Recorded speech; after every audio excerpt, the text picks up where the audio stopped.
Yeah.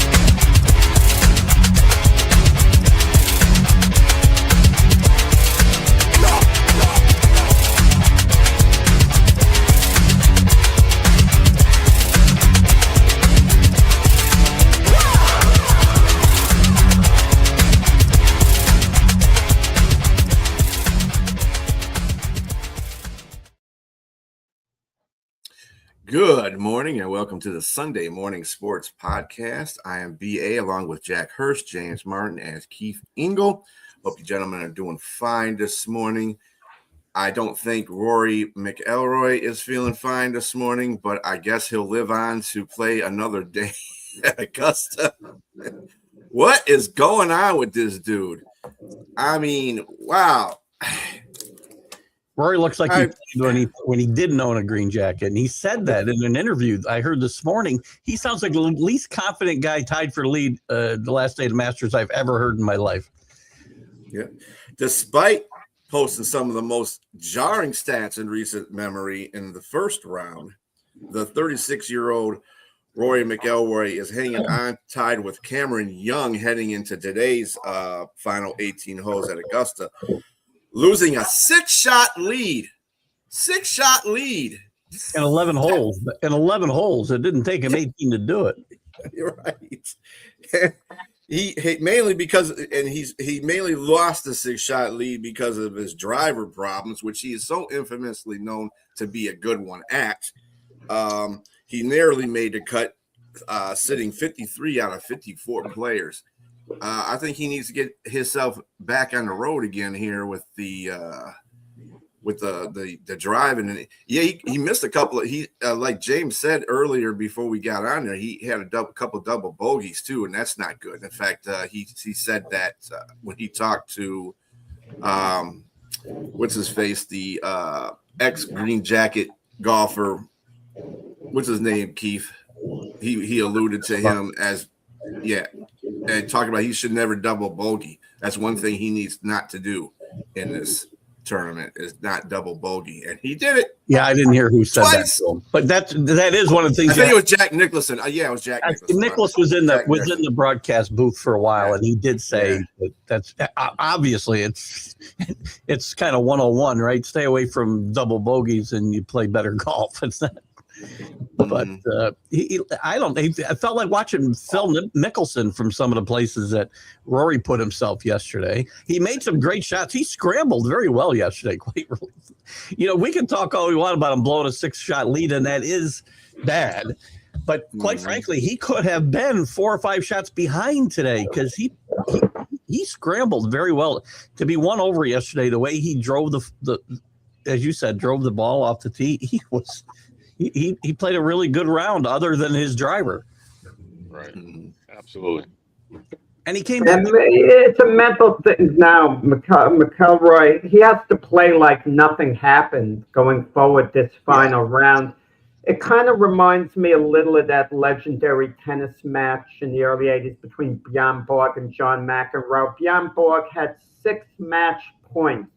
And can you imagine McEnroe fought him off all 6 match points and won that 4th set to send it to a 5th set. And even McEnroe said he thought Borg was going to fold over. Because when you blow 6 match points, I mean, it's got to weigh in your head. But Borg played, like they said, like nothing happened in the 5th set. He was mentally that tough, and that's what McIlroy has to do today. Play like nothing happened, like he never had a lead to begin with. I agree, Jack. The interview I heard, though, he just is trying to talk himself into. He said at one point, he said, "Why am I playing like a guy who's never won a green jacket?" He says, "I have to remind myself I won one." Yeah, which is very exactly. He should just have a short memory. Just have a very short memory. go out there and just do what he normally does and win this round. This is it. This is for all the marbles there. And I think Rory McIlroy, I mean, what you said, Keith, earlier, he may have double bogeyed and lost that lead, but at the end, you could still see the things he was doing that kept him for a tie. Without a doubt. Without a doubt. And by the way, there's 8 players within 4 shots of the lead today, so it's not just Cam Young and Rory today. There's 8 shots, and Scotty Scheffler's sitting out there, going to go out much earlier than these guys. If he goes low again today and puts some pressure on you, who knows what's going to happen today? And CBS has got to be the happiest people in the world. I mean, they didn't want Rory coming in the final round with a 10-shot lead. Right. Yeah. Not good for viewership. Yes. No.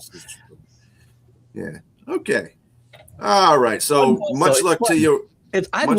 As a golfer, I know you want to move on quick. As a golfer, I love to watch these guys struggle because it's no fun for me to watch them go 25 under par in some of these tournaments. That's not fun. This is fun. Not yet, Jessica. We're getting to that. Keith, are you saying your game is not that great? My game is okay. My game isn't, Rory McIlroy good by any means. And I would probably shoot, and I have like a 9 handicap, which isn't terrible. I shoot low to mid 80s most of the time, so I shoot pretty well for an old guy. I know you wanted to say that. I thought I beat you to it. I wasn't going to say that. But if I played on that course yesterday, because it's treacherous, I'd shoot probably 200 in there. That's how good or hard that course is. I was going to say for an amateur. Not an old guy. I saw you forming the word old. I saw that. No. But anyway, what have you guys done to Keith? What have y'all done to Keith? We shazammed him with Jack. Anyway. This is really good stuff for the Sunday show. Keith Scout, James. Good stuff. Good questions, James. You don't need to keep it going. Jessica, we'll talk football in the last 10 minutes. You could go away for a half hour and then come back. What about the irony? Oh, my goodness. Thanks, Jack. Jack, you know this as well as I do, though. What's the irony of a show named after Mac McGrath leading with golf? It would never happen. Mac wouldn't allow it. Never. I'm happy you did, though. Good luck to Rory. I hope everything works out for him today. Let's play a little bit better out there. I know it's a rough course, but hey, you won a green jacket last year, so you can do it. You can do it. All right. So on to the NHL real quick here. The Red Wings were eliminated from playoff contention yesterday with a 5-3 loss to the New Jersey Devils. They have now lost. They have now not been in the playoffs 10 years in a row after being in the playoffs for 25 consecutive years. And this year is really bad because through 80% of the games, they were in playoff contention. And not since 1969-1970 season, when the Montreal Canadiens had a 69 points in first 53 games, that this has happened to a team.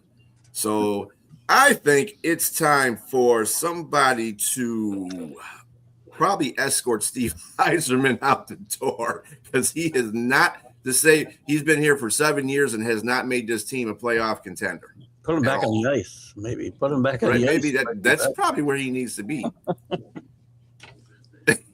Right. Good morning, Linda. Good morning. Good morning, Miss Linda. Hey, Linda. Hope all's well. I don't look to me for any sympathy. My New York Jets haven't been in the playoffs 15 years in a row. So, the Red Wings are just kids as far as I'm concerned. Well, considering the fact that the Red Wings were once a dominating franchise in the NHL, that's kind of bad for them. We talk about a lot of teams here in Motown, the Red Wing, with the Pistons being successful, the Lions kind of being successful, and the Tigers trying to get up there as well. Usually in this sentence you include the Red Wings, but we haven't been able to include the Red Wings in 10 years. So it's just, and now they're becoming the Dead Wings like we used to have them. But It is what it is. Isn't this? I mean, they have improved record-wise, though, significantly, haven't they, Brian? Or am I missing? I mean, yeah, they've been better. I mean, in recent years. I wouldn't consider that. Well, I mean, this year compared to recent years, it's kind of like let me compare this to your New York Yankees. The Red Wings are expected to get into the playoffs. They're expected to get in the playoffs every year. Yeah, that's the expectations now, and I think that's the problem. Regardless of how they improved, whether better or just a little bit better, the expectation is them to get the playoffs. Period. This franchise is been built on that proud legacy. So now I don't know. Like I said, I don't know where Steve Yzerman's going from this point, but it's definitely not. Brian, 41 wins, 30 losses. I mean, I know that's a ton of parity in hockey, but when you look at the record, that doesn't exactly look like they're bad. 41 wins, 30 losses. They're bad. Well, again, they've been bad the last month. Yeah, they've been terrible. I think they were 3-11-5 or 3-11-5 coming out the gates after the Olympic break, and they were at least third in the conference before they went into the Olympic break. So they basically had a meltdown. Yeah, it's a meltdown over that time, and that's the players have been bad in the last half. The goaltending has been bad in the last half. The coaching, in fact, the coach has been saying that he's probably part of the problem as well. But actually, it's going to fall on top of Steve Yzerman because he's one that wanted to bring this team out of the playoff slump that they were in 7 years ago, which was 3, which Jack would be like poo-pooing against. But yeah. I don't know what's going on with him, but right now, Buffalo, Tampa Bay, Montreal, Ottawa, and Boston have all made the playoffs so far for the Eastern Conference, and for the Western Conference, Colorado, Dallas, Minnesota, Utah so far have made it for the Western Conference. So it's going to be should be really good because Florida's not in it no more. So we're going to have a brand new Stanley Cup champion. That's good, I guess. So I think the Buffalo story is. I think the Buffalo story. Them coming back, they've had almost 2 decades. It feels like of futility. And Lindy Ruff in his second run there has done a really good job getting them back to the top of the East. So great job, or near the top of the East anyway. Great job. All right, from the NHL to the MLB, let's talk about this. And this is also related to another story that me and Jack were getting into too, with players not making really good decisions lately. Jazz Chisholm's failed decision in the 10th cost the Yankees yesterday to Tampa Bay. He admitted that he was confused about which runner that he needed to get out in the double play ball that was hit toward him, which he did not handle cleanly, by the way. Let's get that straight. They figured that he could tag could have tagged the second base runner and threw to first and got the double play and got him out the inning. But instead, he did not do that, and that ended up being the costly mistake that led to the loss. I know that Keith has talked about Jazz a couple of times and his lack of fielding. He's a good fielder. A lack of mental focus sometimes. Yeah. Mm-hmm. He's a good fielder, really good second baseman, but it didn't cost the Yankees the game. I think we're being over dramatic. What we're making a big deal about is Jazz throwing the ball to first base. There's 1 out while the winning run is scoring. The winning run would have scored anyway had he thrown home. But why are you throwing to first base? It made no sense with 1 out. Like, you get the guy out, the winning run is scoring. But he didn't field the ball cleanly. They played the infield in, so he wasn't going to get the guy at home. The only hope was to get a double play at that point, and he didn't quite handle it cleanly. Could they have gotten the runner going from first to second who maybe held up for a moment? It's all possible. But why on earth did he throw the ball to first base? That was the thing about it. It was like such a mental gap, but it didn't It didn't cost the Yankees the game. Let's be clear on that. The play itself literally cost the Yankees a game. Now, it didn't cost. A winning run would have scored. No, not if he got the Without double question. play because he couldn't They tag the wouldn't have runner. got- That play, He couldn't tag the Had he runner, handled Jack. the ball cleanly, had he handled the ball cleanly, yes. see, I Then swear he could have gotten a double play, perhaps. Now you but sound he like didn't handle it this, cleanly. and this is exactly the problem I have with Aaron Boone. And now Jack is channeling Aaron Boone. We're going to excuse away Jazz kicking the game away in the 10th inning. Come on. I mean, listen, the same thing is happening with other teams. Players make mental mistakes. I You work with them. Believe me, Yeah. Aaron Boone has had talks with Jazz Chisholm behind closed doors. The Yankees can't play anyone else at second base for now. They have no other alternative. He's their best option there. That's sad. I like Jazz. I do like Jazz a lot, but he has these little mental Yeah. his brain cramps up, and yeah, I don't know. Well, once he bobbles the ball, the game's that's really the ball game. He's got to field it cleanly, and then they have a shot at double play, and they get out of the inning. You're right. He fielded it cleanly. Right. Yeah, well, it's just like Jack's team, the Mets. Also, Mendoza's been having They're some not my problems. team. I'm a Yankee fan. They're okay. not my team. Well, you talk about the Mets a lot, so that's why. Well, we got to try to give him a little equal time here. I mean, like Keith doesn't Yeah. want to give him any time on any of his shows. I like to talk about Major League Baseball. That's all. I don't. Oh. Anyway, the same thing with Lindor's mental mistakes in New York. The other New York team was the Mets. Yeah, he's having problems too. And A lot. Mendoza's kind of like, I don't understand what's going on with this guy. So I'll leave that for Jack. No. We're getting to a certain point that I talked about years ago when the show was in its early stages. The Mets signing Lindor to a 10-year contract. I hate these 10-year contracts unless it's a very young player with tremendous upside. Then you could save some money and lock him in as a career player. But Lindor was established at that point, and I said he's going to have a number of really good years. When he hits a sixth or seventh year, he's going to have $31 million a year. How's that contract going to look the last 3 years? I don't want to hear you paying a guy for 10 years and he's going to give you 6 good years out of the 10.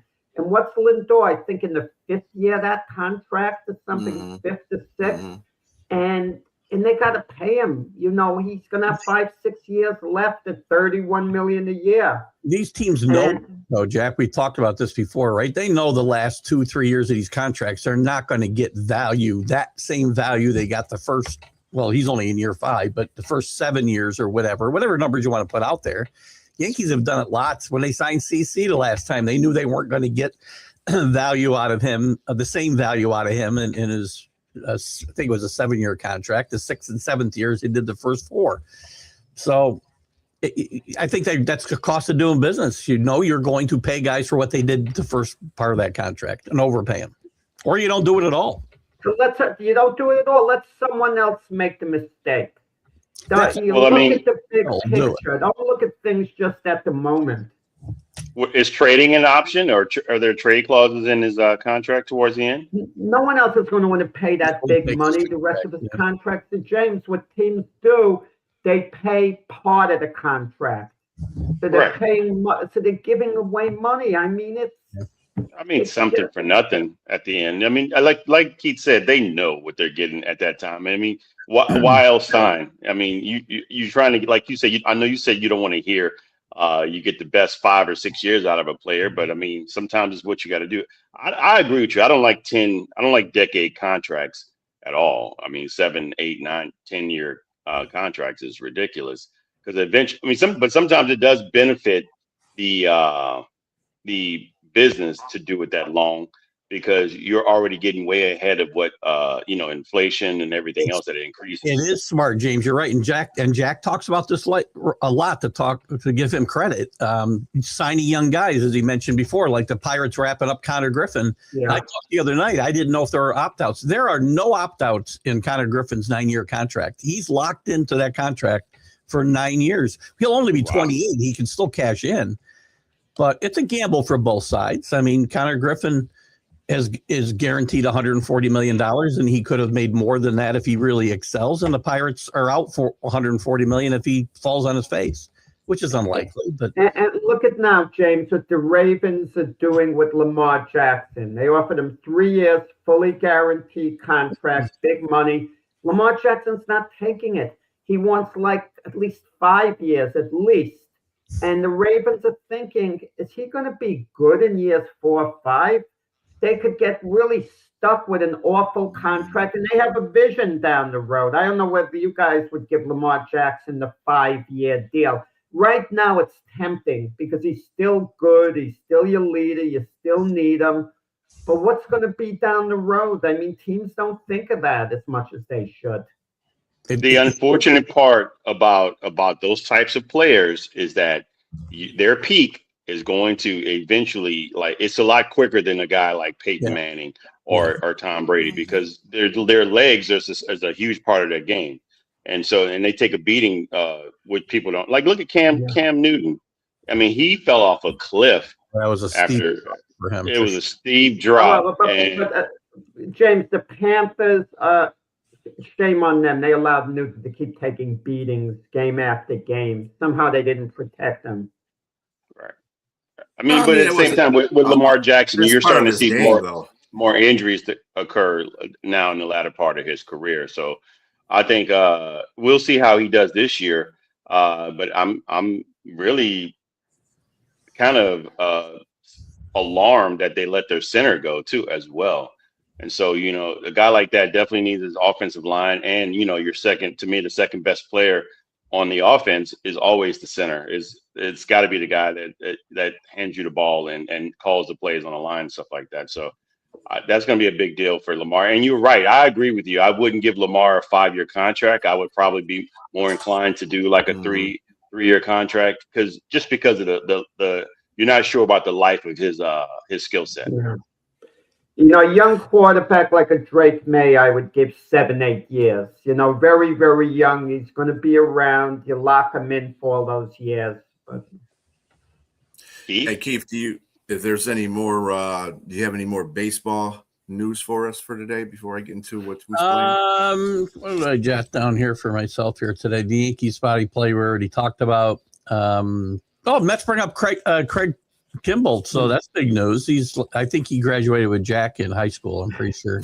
like me, he's taking a dip down in mine is trying to work his way back. Can you imagine a guy who was a mainstay at ESPN coming to us and being on this panel trying to work his way back to ESPN? That's what Craig Kimbrel did.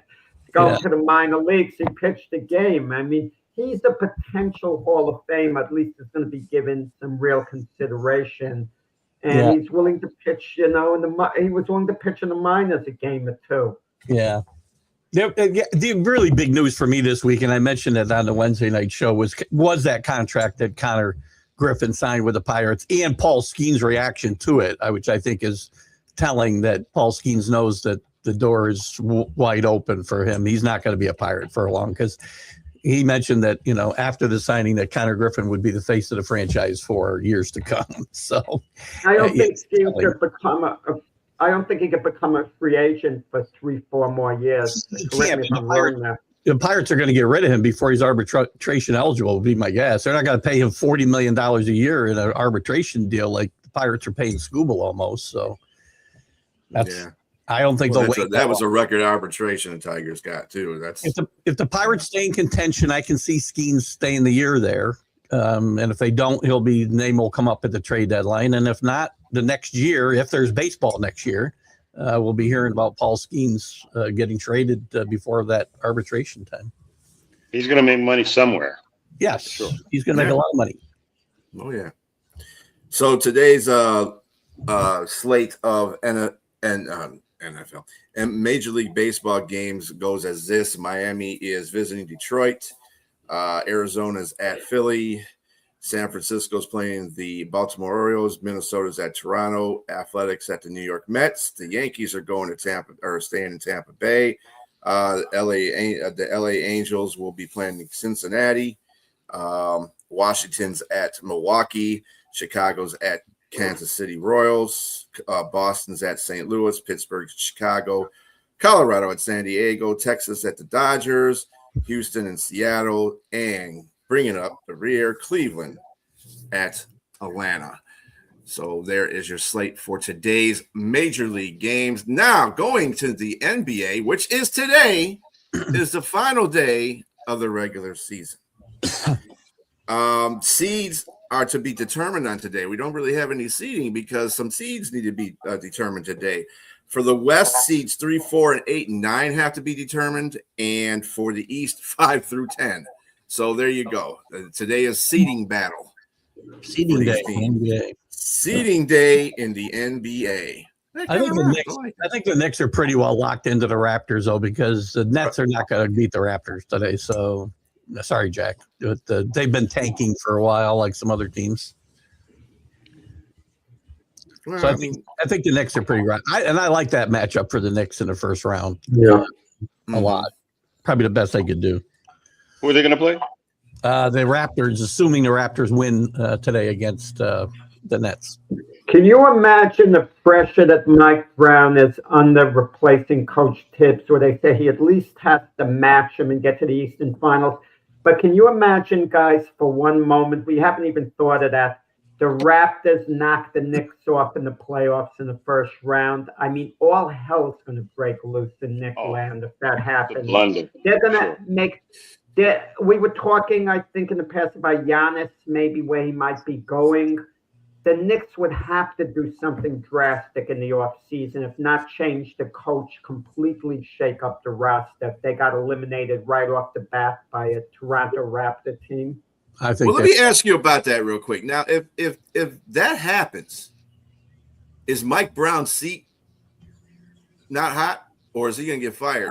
Dan Hurley'd be given the biggest offer in coaching history, I think, to leave UConn and come to the Knicks. Maybe they'd keep the same players, and that would be the major shake-up move.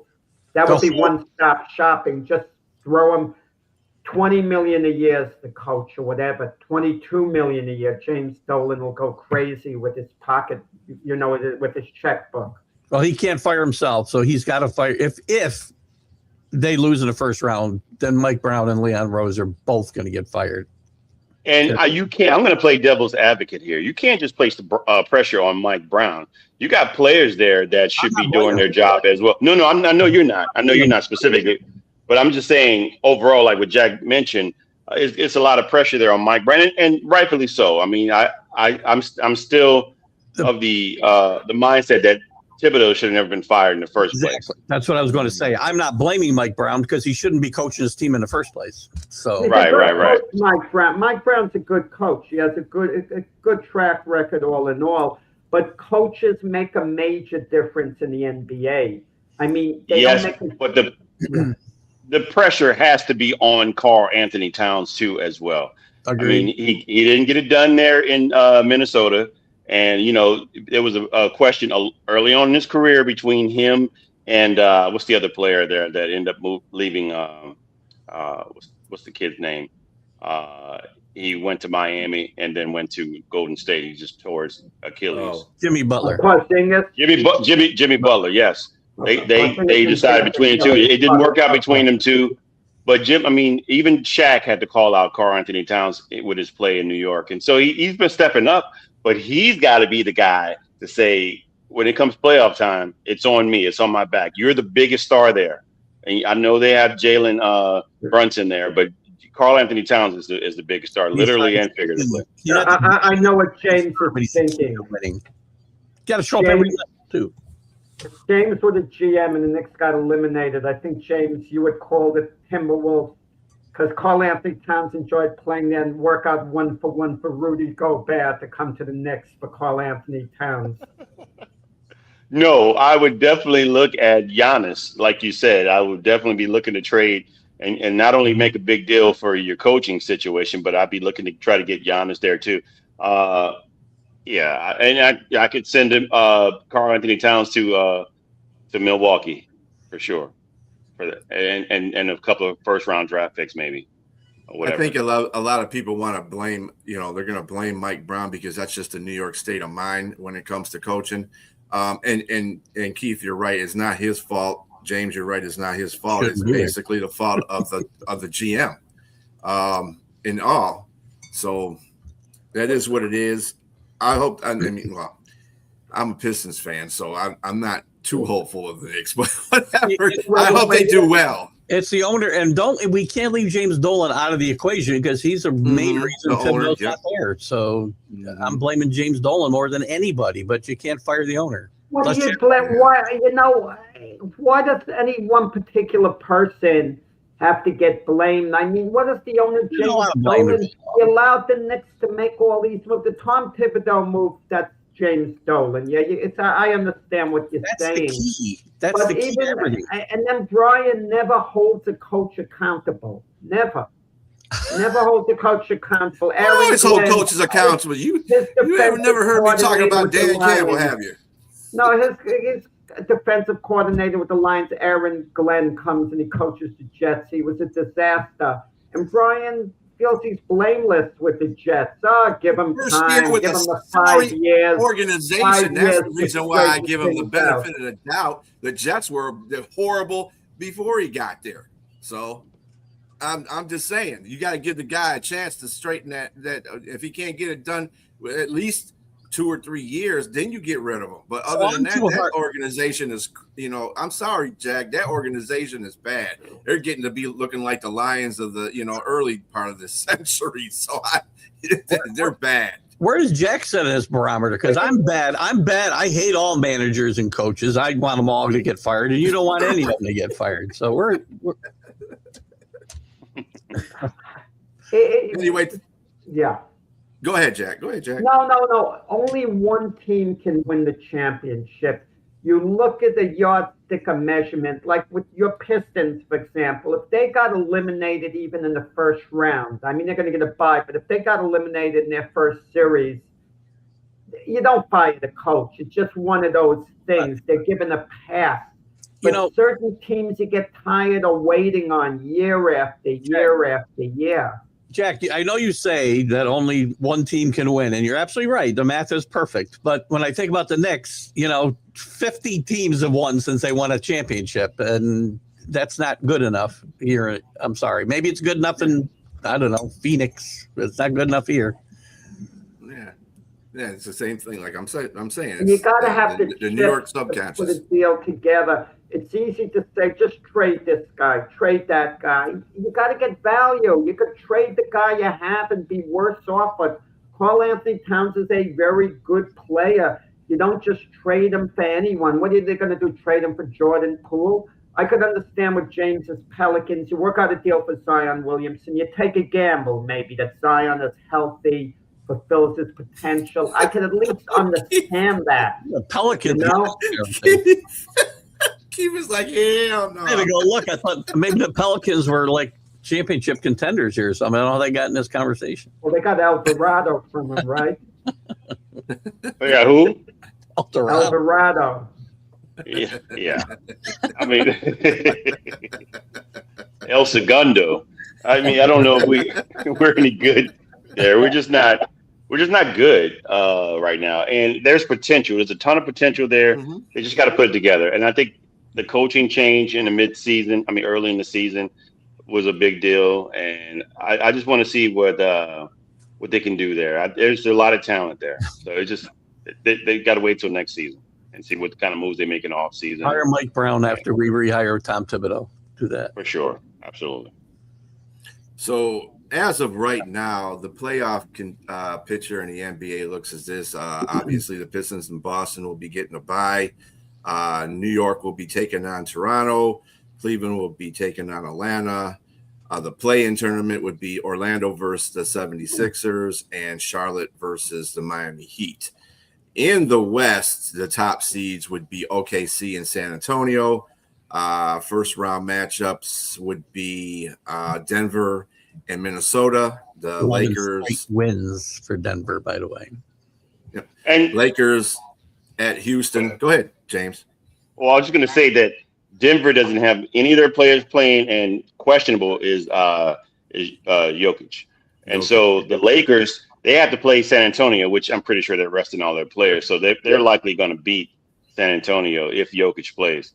The Lakers have to play Utah. So if the Lakers win, the Lakers have the tiebreaker because they won the series against Denver. Yeah, and the play-in for the Western Conference will be the Phoenix Suns in Portland and the LA Clippers at Golden State. That'll be interesting. So this is dependent on the scores of today, and today's games are Detroit at Indianapolis, Brooklyn at Toronto, Charlotte at New York Knicks, Atlanta and Miami, Washington at Cleveland, Orlando at Boston, Milwaukee at Philadelphia, Golden State at the Clippers. That's gonna be a first round of the playing outlook there. Utah and the Lakers, Chicago at Dallas, Memphis at Houston, the Pelicans at the Timberwolves, Sacramento at Portland, Phoenix at OKC, and Denver at San Antonio, as aforementioned by James there. So those will be interesting games. Everybody, watch. Today's the last day of the regular season. A lot is at stake for a lot of these teams as far as playoff positioning is concerned. So I think those 8 and 9 teams, those games are big, right? Because they don't want to play in that first right. round of that, because it's kind of screwy the way they play that whole play-in thing. Anyway, in my mind, I don't know, but I think you want to avoid that night spot, obviously, if you can. Yeah, I think.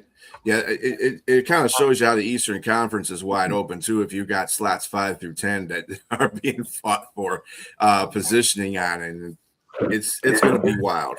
Yeah. So we'll see what happens today. Going on to, there was a fight last night, and I'm going to bring Jack into this because he's our boxing extraordinaire. Tyson Fury came back last night and returned, and it ended in victory for him over heavyweight, for the former heavyweight champion, being I know I'm gonna butcher the heck out of his name, Arslanbek Magomedov. Jack will be better at this. There you go. But we could forget his name after we mention it once because it's about Tyson Fury. Okay, he shouldn't have to be mentioned more than once. Okay, so Tyson Fury, former heavyweight champion, calls out Anthony Joshua after the fight. Anthony Joshua is at ringside, sitting in the first row because obviously it's the biggest fight that could be made in the heavyweight division. Never mind that the expiration date on that fight, really passed a while ago when both were at their best. And it's an entertainment business. I'll say it again. If you even look at Anthony Joshua, his last 3 fights, I mean, what did he do? He stopped Jake Paul in 6 rounds, a fight that people thought he was going to win in 1 or 2 rounds. But I won't hold it against him. It took him 6 rounds because Paul was running around the ring for the most part. And Paul has a level of competency, despite what people say. Because he's a legitimate boxer now, Paul, and people look at him as just a YouTube guy. And the 2 fights before that, he got knocked out, Joshua, by Daniel Dubois. You heard me. He got knocked out by Dubois. In the fight before that, he won a decision over Jermaine Franklin, a decision, okay? So what's Anthony Joshua been doing? He's not exactly a world beat anymore. He's not the fighter he was.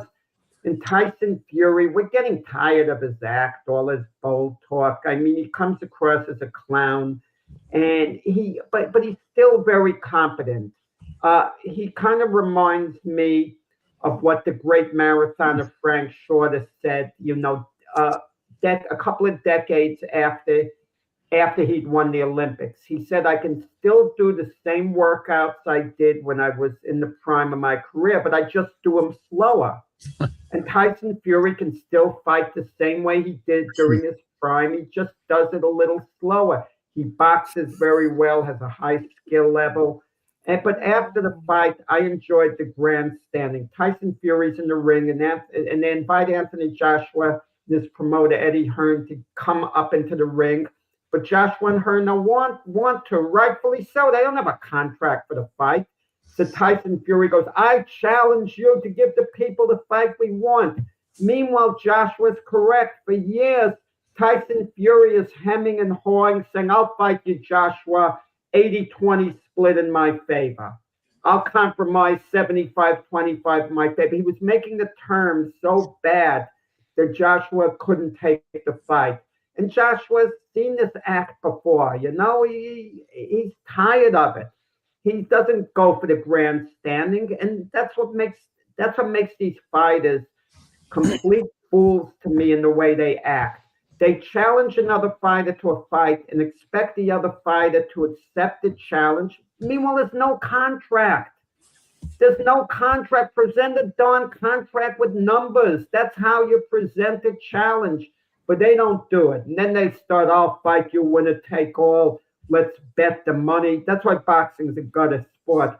Can you imagine the two coaches bet their season's pay at a press conference with one another? Roger Goodell would suspend them both from the Super Bowl game or whatever.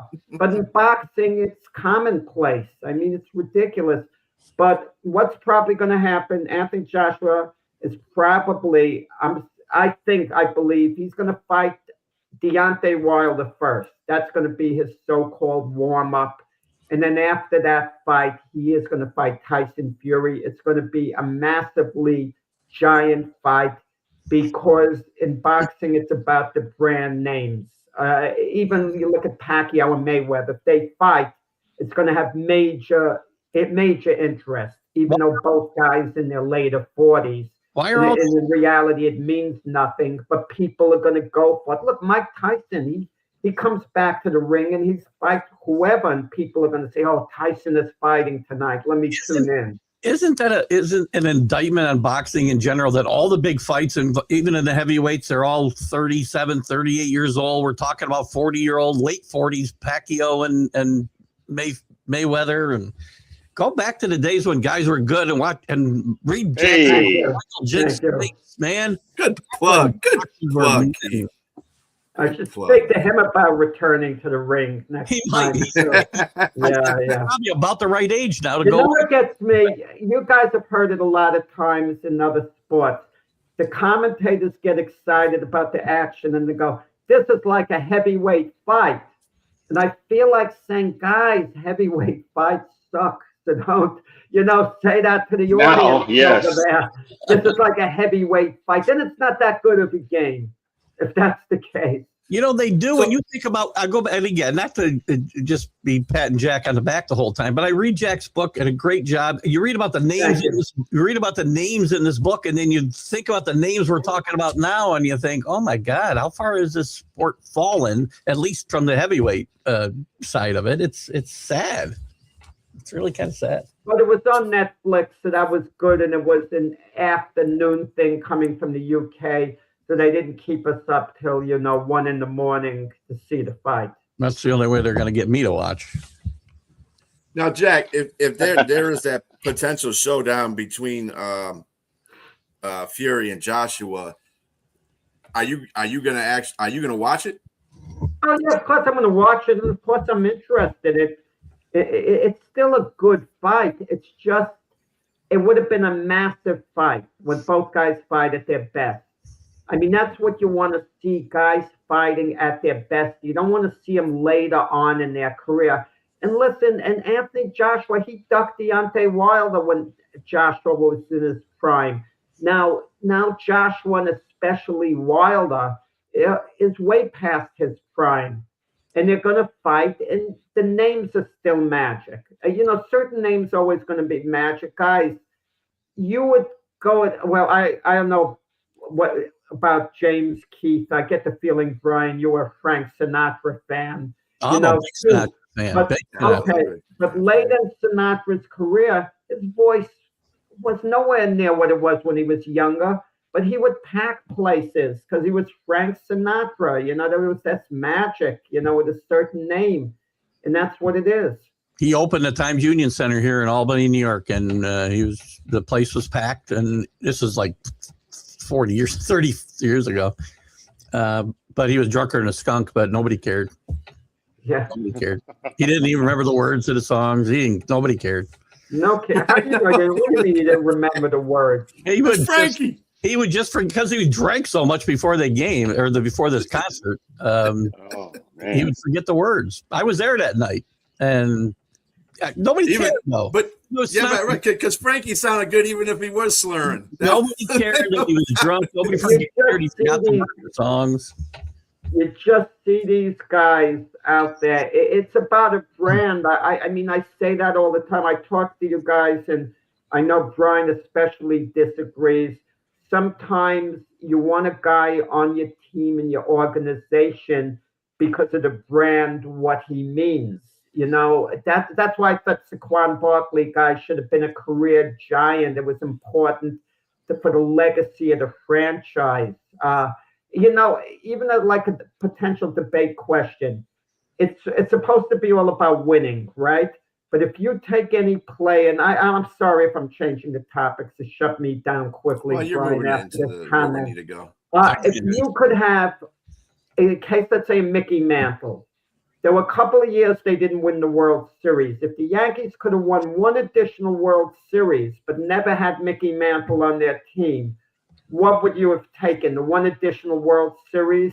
And Mickey Mantle never would have been a Yankee, or having Mickey Mantle as a Yankee? I'd say having Mickey Mantle as a Yankee was more valuable to the overall brand of the franchise than one extra championship. I would agree, but they also don't win any of those. Well, not any. They wouldn't win. I mean, if Mickey Mantle could never be on the team, it was a bunch of non-superstars that won for you. That's what I mean. Yeah. Well, they wouldn't have won, I guess. Would be my argument, number one. But I agree with you. I'd rather have Mickey in a couple less championships. Yes. Okay. And we got that with Jets now. You know, So we got another one, guys. James, how many champions? Tom Brady said he would have given up, James, 2 Super Bowls to have that unbeaten season. You give him that. And what would you have traded for the unbeaten season? Let's say they could beat the Giants 19-0, but they had to give back to the devil. Would you have given back 3 Super Bowls, 2 less if you're Tom Brady? So instead of winning 7, you would have won 5, but one of the 5 would have been the unbeaten season. yes. Yes. You know, The reason why I say that, I would give because all. But go ahead, James. I'm sorry. James, no, I mean, how many? Yeah. Yeah, no, I wouldn't give them all back. But that's wild. You're a high roller, buddy. There's no way. Hey, So when James gets there, Brian wouldn't No. have given any of them back. Brian strictly. No. Hell no. I would if I would have given. You have any. He won 7. The greatest player, arguably, is Montana had what 4 or Yeah. 5? Or he had 4. He had 4. So to give them back and to have that undefeated season, so you could shut Mercury Morris up and all those other guys. Rest in peace, Mercury Morris. All those other guys up and say, yes, we are 18-0, and we are 19. It would have been 19-0, right? 19-0. So 19, it would have been 19-0, and that's your legacy right there. I mean, it's like Golden State not winning the championship, and you're up 3-1. It's similar. I mean, it's always going to hurt. You got all those other championships, and I heard Clay talk about it. He said of all the championships they went to, he said that one still stings. It's there. You worked so hard for that moment, and it's one game. There's nothing you can do. Where's the stopping point? How do you give 3 for 1? Brady would have given 2 for 1. I would have given 3. I would have given 3. He's got 7. So to say that you have, I mean, and plus 1, he still would have 5. You know, so I mean, yeah, he still would have 5. So it's just, yeah, I would have given 3 up. different people are going to have different answers. A player is going to answer different than James, who's not a Patriot fan, is going to answer just as a football fan. And I'm going to answer as a Patriot fan. I'm going to answer totally differently because of where I live and what I have to listen to. I'd give up every other Super Bowl to beat the Giants in the 2 we lost to the Giants.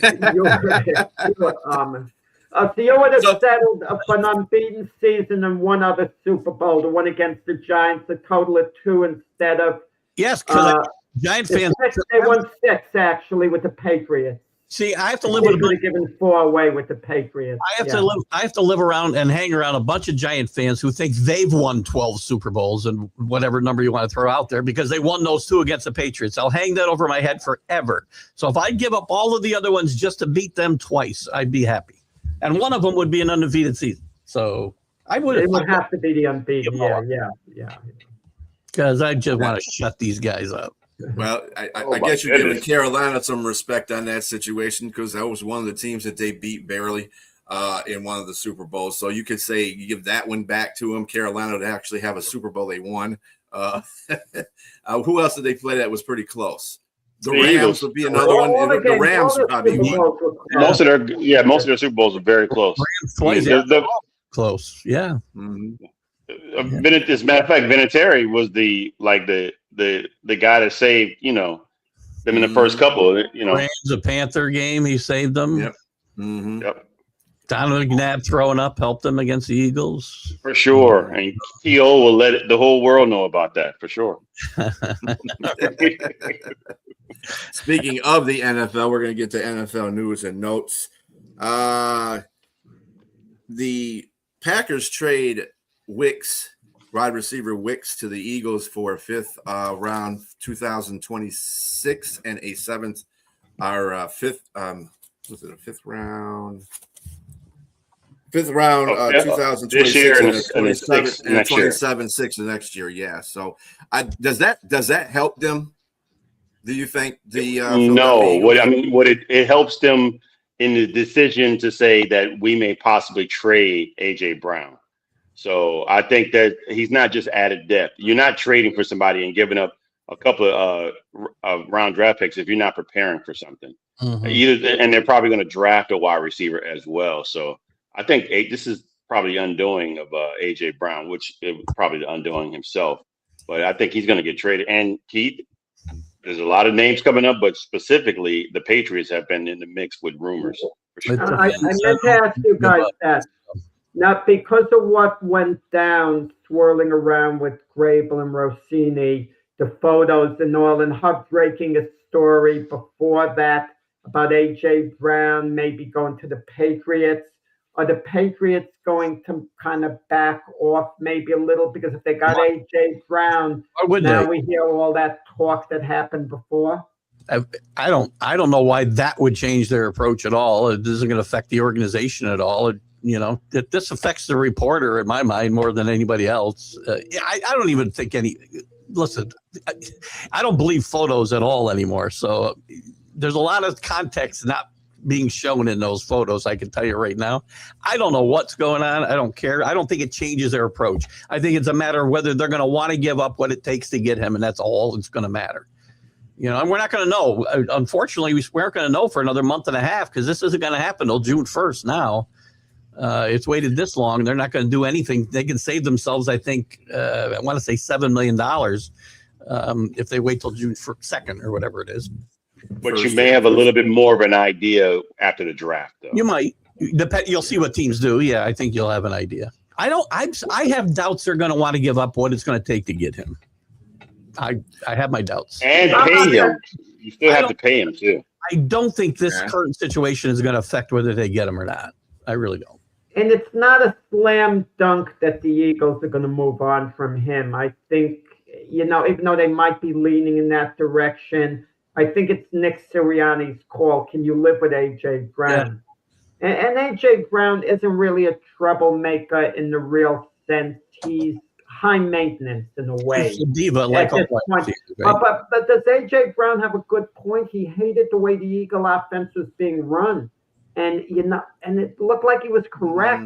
The way they changed coordinators, the whole offensive team. Him and Hurts don't get along. That's a big thing. But they got along great at one point. Well, it's not. This is not the point. It's not personal. It's more so. It's more so how how they're playing and Hurts is. I think he's had limited plays, and sometimes they say they're questioning his decision making in regards to the plays that he's allowed to choose to make. And look, I just think that whatever it is, keep it in house. They should have kept it in house, and I think and a big part of it is 6 coordinators in his tenure is not good either. No, Six that's offensive Not coordinator. good for any player. and a couple of them left because they were very good. So Right, exactly. in Too, fairness, but like, yeah, it is hard on a quarterback to have to go through that many coordinators for sure.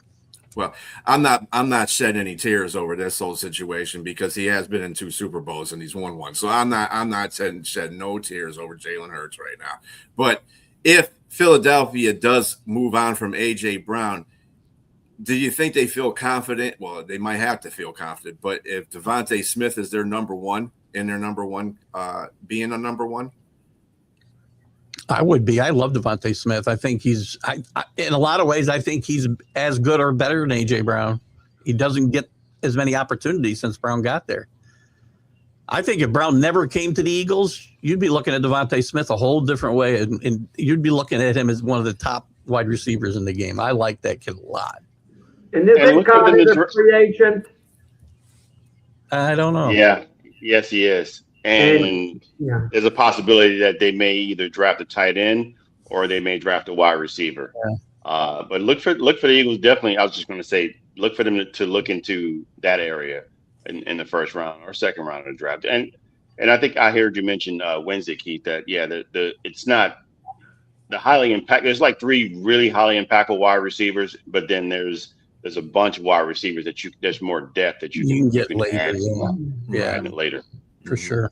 And listen, I hope the Patriots, if in fact, oh God, who were we just talking about? Oh my God. AJ Brown. No, Devontae Smith. If he, in fact, Devontae. he's a free agent, I'd rather wait a year and get Devontae Smith. I wish he was the guy available right now. I really do. That's who I would like to see the Patriots have rather than AJ Brown. And AJ Brown's going to be 29 too. So and Yeah. a guy his size, that doesn't, bode well for him in regards to being durability, like an elite, and being elite with speed and everything else, Mhm. at that size. So with that big of a price tag as well.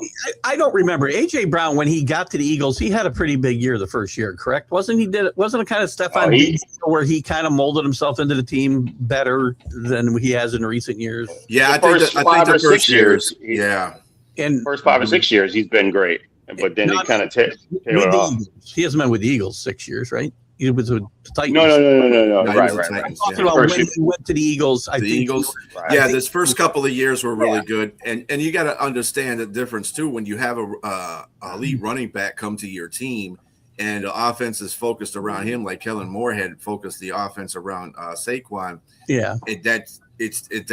You're taking something out of the equation with that, and that's where the downfall, I believe, of AJ Brown started right there, Yeah, I because agree. he wasn't getting the ball, and like you said, he's a diva. I want the ball. Some receivers don't handle that with great respect or regard. So, and then that's where the issues with Hurts came into view, because Hurts is a petty quarterback. If you ever watch games and if you watch AJ drop a ball, guess who he goes to next? Devontae, and he don't go back to AJ Brown for about 5 or 6 offensive plays. So it's like, dude, if you can't catch the ball, I'm not throwing it to you. And he's petty. Fair enough. He'll do that. Because he doesn't. I mean, when you look at his percentages of throws, they're not many at all. So they run the ball a lot more than they throw it. Yeah. Anyway, this is gonna close our show out. Remember, the draft is only 11 days away. Wow. So stay tuned for that. Yeah, it's coming up on us Next fast. Sunday, I think that'll dominate our conversation, the draft. Yes, it definitely will. Thanks, Jack, for that segue. Well. Anyway, we will see you next Sunday at 8 a.m. Eastern Standard Time. Everybody have a great day, and make sure you turn to Keith Ingles' show next, The Stream of Consciousness. Everybody have a great day. Peace out. See you guys.